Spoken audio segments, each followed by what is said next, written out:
Oi, pessoal, bom dia. Vamos lá para nossa aula 14. Cadê?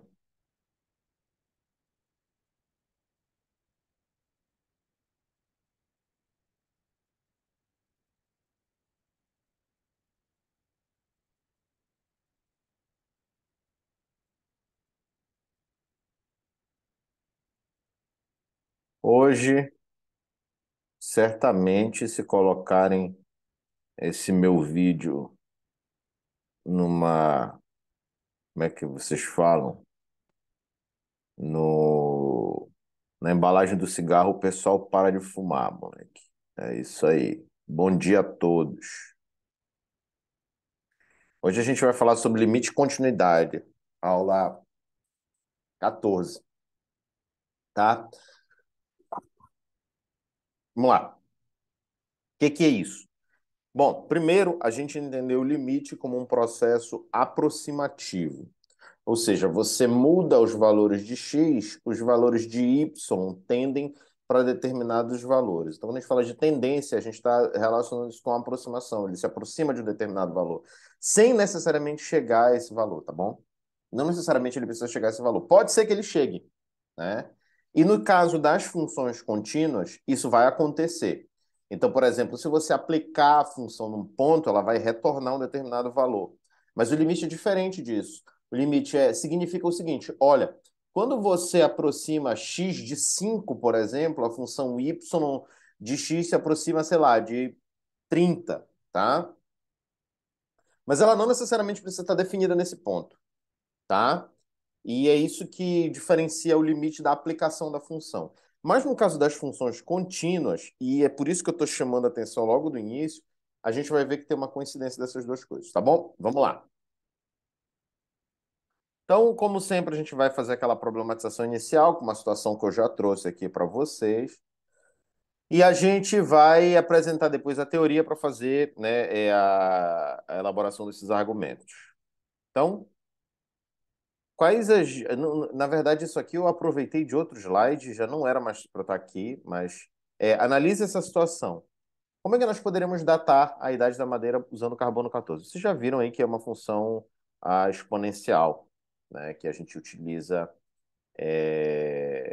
quando apresentamos as funções exponencial e logaritmo, para determinar isso, né? Que o decaimento, tá, da fração de carbono 14 em relação de carbono 12, ele decai exponencialmente, tá?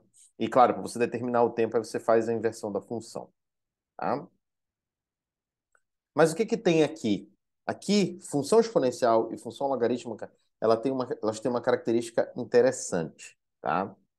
Elas satisfazem essa característica de continuidade. Mas o que que é isso? Bom, em outras palavras, você precisa olhar. Eu vou trazer a definição menos formal possível, tá? Você tem que olhar se a função tem saltos. E o que que é salto? É se ela continua ao longo de toda a curva, tá? Se ela não tem aquele buraquinho lá que eu mostrei para vocês em outra aula, que mostra que a função não está definida no ponto, e que você não tem como no efeito gargalo, um caso aqui antes da direita o limite é um e depois na esquerda o limite é outro, tá? Então, essencialmente existem três coisas que definem se uma função é contínua. Primeiro, uma função é contínua num ponto C se ela está definida para aquele ponto, ou seja, se o valor de y de C está definido, tá? Eu vou pegar um exemplo aqui de função que a gente já usou em outros contextos. X ao quadrado menos 25 dividido por x menos 5. Bom, essa função ela não está definida por ponto x igual a 5. Mas se você disser assim, ó, y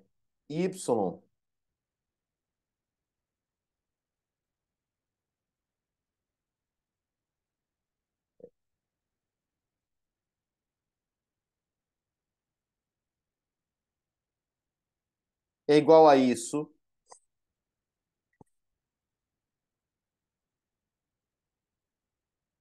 para todo x diferente de 5, tá?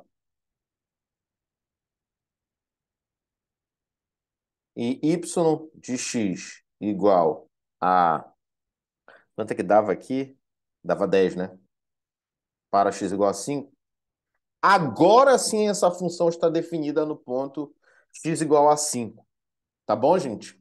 Em geral, coloca-se a função aqui e você precisa construir o domínio dessa função e ver que o x igual a 5 não está no domínio dessa função. Porque para toda função racional, você não pode colocar no denominador, né, a raiz do polinômio que está no denominador. No caso, o valor que vai zerar essa expressão. Tá? Aqui não, aqui está dizendo, olha, para x igual a 10, para x igual a 5, y igual a 10. Pronto, então a função está definida aqui por parte e ela está definida nesse ponto. Mas em geral não é isso que acontece. Então, ela precisa estar definida para o ponto C, tá? Uma forma de você contornar isso é definindo a função por partes, caso ela não esteja definida para esse ponto, né? Ou seja, o domínio esteja excluído desse ponto. Os limites laterais em C são iguais, ou seja, quando você tende a coisa pela esquerda e pela direita, por valores menores que C e por valores maiores do que C, tá? Esquerda e direita respectivamente, esses limites são iguais. E uma última condição, que o limite da função no ponto C seja igual ao valor da função no ponto C. Ou seja, quando você toma o limite, o valor que você tem aqui retornado é o valor de y de C. Essas três são as condições de uma função contínua, tá? E nesse caso, o limite vai se igualar ao valor da aplicação da função no ponto. Nesse caso. Então, primeira coisa. Ah, professor, o limite, eu já posso dizer que é igual à função no ponto? Não, você precisa analisar em primeiro lugar se a função é contínua, tá? Aí, depois você vai e determina se o valor do limite é igual ao valor da função no ponto. Porque, por exemplo, aqui, se você aplicar nessa equação aqui, isso aqui dá infinito sobre infinito. Aí você remove a indeterminação e dá 10. Mas, como eu falei para vocês, a função x mais 5, que é a função que é resultante da retirada da indeterminação dessa função x quadrado menos 25 dividido por x menos 5, essa função não é a mesma função. Ela é uma função equivalente, mas ela não é igual porque o domínio dessa função inclui pontos x igual a 5. Tá bom? Então, cabe destacar aqui esse ponto. Tá ok? Essas três condições para que a função seja contínua têm que ser satisfeitas. Então, no caso, por que a função exponencial é contínua? Primeiro, que a função exponencial ela está definida para qualquer x dado. Tá? Qualquer x dado.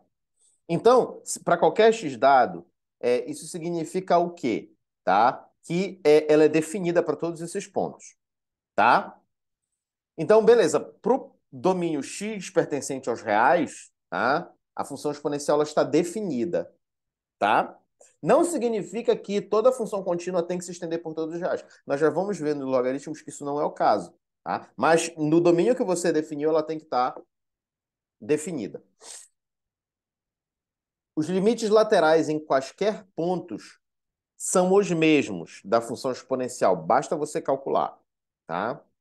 E o limite da função exponencial em qualquer ponto é o valor da função aplicado naquele ponto. Então, você toma, por exemplo, o valor da função exponencial elevado a x com x tendendo a 2. É e ao quadrado, tá?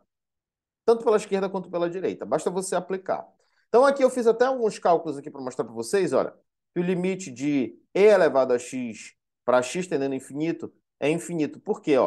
Para e elevado a 1, vamos aproximar, né? Dá 2,72, tá? Para o x igual a 1. Para x igual a 10, a gente aumenta para 22.000. Para x igual a 100, já aumenta para 2,68 vezes 10 a 43. Isso aqui é um número enorme, tá, gente? Isso aqui mais vários zeros, mais precisamente 41 zeros depois do 8, tá? Então é um número enorme, né? Para você ter dimensão disso, eu vou colocar aqui para você, né? Aquele professor aloprado. Aqui, ó. 268. 1, 2, 3, 4, 5, 6, 7, 8, 9, 10, 11, 12, 13, 14, 15, 16, 17, 18, 19, 20. 1, 2, 3, 4, 5, 6, 7, 8, 9, 30. 1, 2, 3, 4, 5, 6, 7, 8, 9, 40. Tá aqui. Então, por que que eu coloquei só 41 zeros? Porque as duas primeiras multiplicações por 10, né, já tiram a vírgula, tá? Então, dá isso aqui mais ou menos, ó. 1, 2, 3, 1, 2, 3, 1, 2, 3, 1, 2, 3, 1, 2, 3, 1, 2, 3, 1, 2, 3. Ô, caramba. 1, 2, 3, 1, 2, 3, 1, 2, 3, 1, 2, 3, 1, 2, 3, 1, 2, 3, tá? Mil, milhão, bilhão, trilhão, quadrilhão, quinqualhão, sextilhão. Depois de sextilhão, eu não sei mais contar, tá? Então, é um número enorme, tá? Isso aqui muito bem poderia, não é o infinito, tá? Você pode sempre colocar mais um nele, então isso aqui ainda não é o infinito naturalmente, tá? Você pode até somar dois aqui, por exemplo, tá? Mas ele é um número muito, muito, muito, muito grande. Frente a outros números, ele soa como infinito, tá? E na X, agora indo. ah, Eita. Ah, tá. É aqui E na X, com X se aproximando de menos infinito, tá, gente? Indo para o infinito, ou seja, o limite de X no infinito, limite no infinito de E elevado a X, tá? Ele vai para o infinito. E E elevado a menos X, tá? Desculpa, E elevado a x para x no mesmo infinito, ele tende para zero. Por quê? Para menos um já dá 0,37. Para menos 10, aqui já dá 0,000045. E para menos 100, olha, já dá 3,72 vezes 10 a menos 44. Professor, por que o senhor está aloprando hoje, né? Esses números aqui vocês vão ver coisas dessa natureza na física. E, inclusive, na engenharia também. E é por isso que é importante que você domine notação científica e ordens de grandeza, que é um conteúdo lá que a gente vê na física, mas que é essencialmente matemática. Então, aqui, ó, vamos colocar 43 zeros antes do 3. Então, 0, 2, 3, 4, 5, 6, 7, 8, 9, 10. 1, 2, 3, 4, 5, 6, 7, 8, 9, 20. 1, 2, 3, 4, 5, 6, 7, 8, 9, 30. 1, 2, 3, 4, 5, 6, 7, 8, 9, 40. 1, 2, 3,372. Opa! Desculpa, é aqui, né?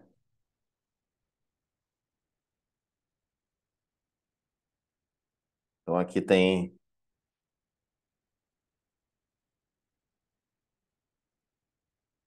10.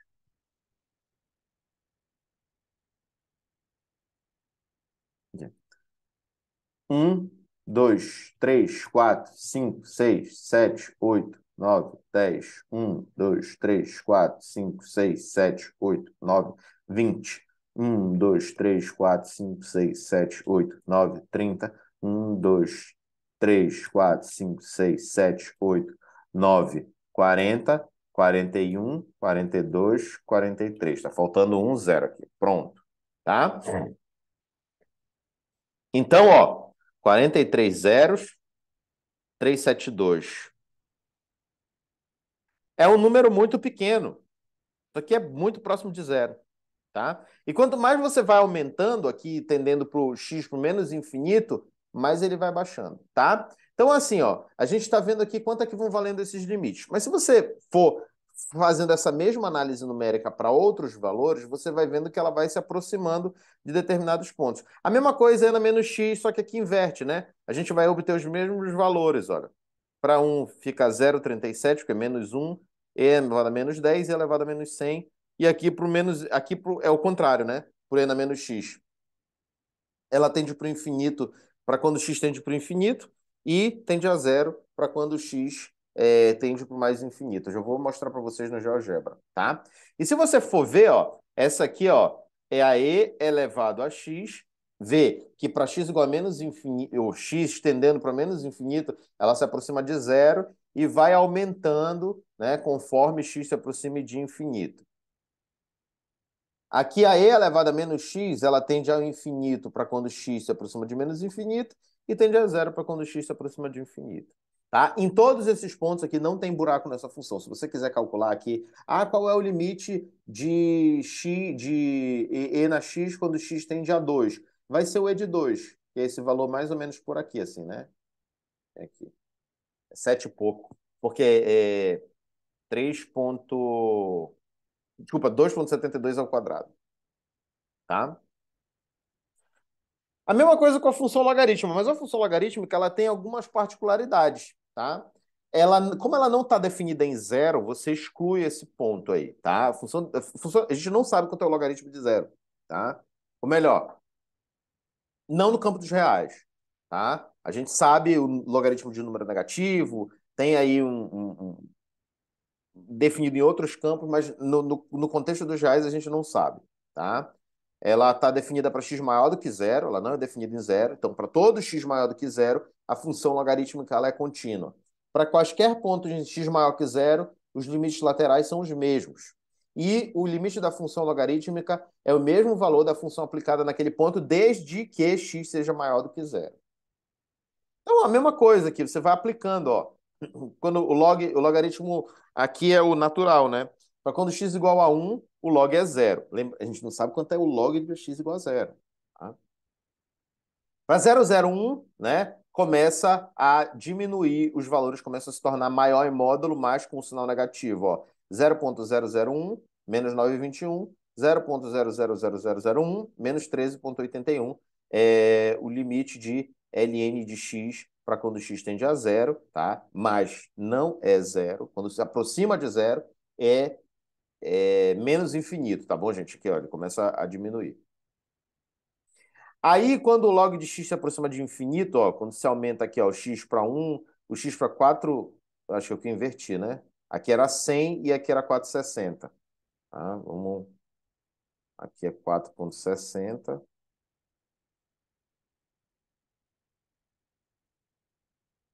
e aqui é 100. Tá? Para 10.000, o log dá 9,21 e para 1 milhão ele dá 13,81. Tá? Então, ele se aproxima do infinito, sim, para quando o x tende para o infinito, porque ele vai aumentando, né? Então, gente, basicamente é isso, ó.